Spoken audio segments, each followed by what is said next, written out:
Article 370 రద్దు తర్వాత కశ్మీర్లో జరగబోతున్న ఎన్నికలు అత్యంత ప్రాధాన్యం సంతరించుకున్నాయి.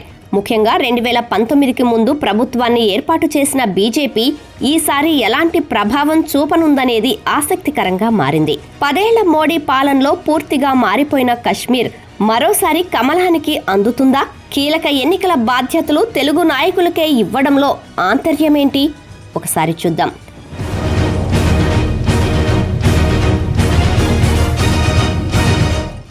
అసెంబ్లీ స్థానాలున్న జమ్మూ కాశ్మీర్లో బీజేపీ క్రమక్రమంగా తన బలాన్ని పెంచుకున్నట్లు చెప్పుకోవచ్చు. 1987లో జమ్మూ కాశ్మీర్లో జరిగిన అసెంబ్లీ ఎన్నికల్లో 29 స్థానాల్లో పోటీ చేసిన బీజేపీ కేవలం 2 స్థానాల్లో మాత్రమే విజయం సాధించింది.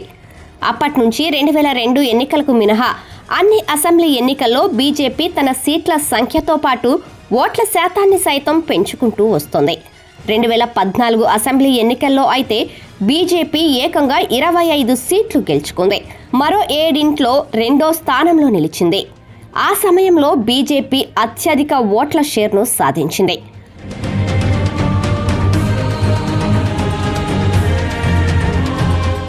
అప్పుడు పీడీపీతో కలిపి బీజేపీ సంకీర్ణ ప్రభుత్వాన్ని ఏర్పాటు చేసింది. అయితే 2018లో బీజేపీ వైదొలగటంతో ప్రభుత్వం కూలిపోయింది. దీంతో రాష్ట్రంలో గవర్నర్ పాలన మొదలైంది. అయితే 2019 ఆగస్టు 5న జమ్మూ కాశ్మీర్కు ప్రత్యేక హోదా కల్పించే ఆర్టికల్ 370ను రద్దు చేయటంతో ఆ రాష్ట్రం పూర్తిగా భారత్లో అంతర్భాగమైంది. అదే సమయంలో లదాఖ్ కేంద్రపాలిత ప్రాంతంగా ఏర్పాటైంది. దీంతో రాజకీయ దృశ్యం పూర్తిగా మారిపోయింది.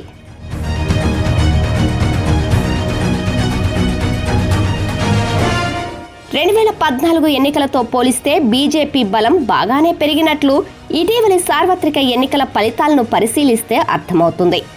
2019 లోక్సభ ఎన్నికల్లోనూ 2024 సార్వత్రిక ఎన్నికల్లోనూ బీజేపీ ఏకమొత్తంగా ఆధిక్యత కొనసాగిస్తూ వస్తుంది. ఈ లోక్సభ ఎన్నికల ఫలితాలను అసెంబ్లీ నియోజకవర్గాల వారీగా గమనిస్తే ఏకంగా 29 స్థానాల్లో ఆధిక్యత కొనసాగించిందని అర్థమవుతుంది. అదే సమయంలో కాంగ్రెస్ పార్టీ 7, పీడీపీ కేవలం 5 అసెంబ్లీ నియోజకవర్గాల్లో మాత్రమే ఆధిక్యంలో నిలిచింది. అయితే 2019 నుంచి 2024 వరకు పోలిస్తే కాంగ్రెస్ ప్రభావం 16 స్థానాల నుంచి 7 స్థానాలకు తగ్గింది. దీంతో బీజేపీ కాంగ్రెస్, పీడీపీ వంటి పార్టీల కంటే మెరుగైన స్థితిలో నిలిచినట్లు అర్థం చేసుకోవచ్చు.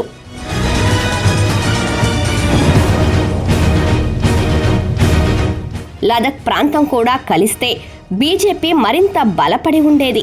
కానీ బీజేపీ ఎప్పుడూ దేశం కోసమే రాజకీయాలు చేస్తుందని కాశ్మీర్లో ఆ పార్టీ అనుసరిస్తున్న విధానాలే చెబుతున్నాయి. మరోవైపు ఆర్టికల్ 370 రద్దు తర్వాత కాశ్మీర్లో పరిస్థితులు చాలా వరకు మారాయి. ముఖ్యంగా టూరిజం బాగా పెరిగింది.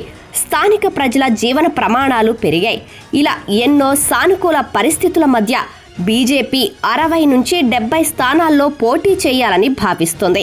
ఇటు ఈ ఎన్నికలకు పార్టీ ఇన్ఛార్జీలుగా కేంద్ర మంత్రి కిషన్ రెడ్డి, రామ్ మాధవ్లను ఆ పార్టీ హైకమాండ్ నియమించింది. గతం కంటే మెరుగైన ఫలితాలను ఆశిస్తోంది.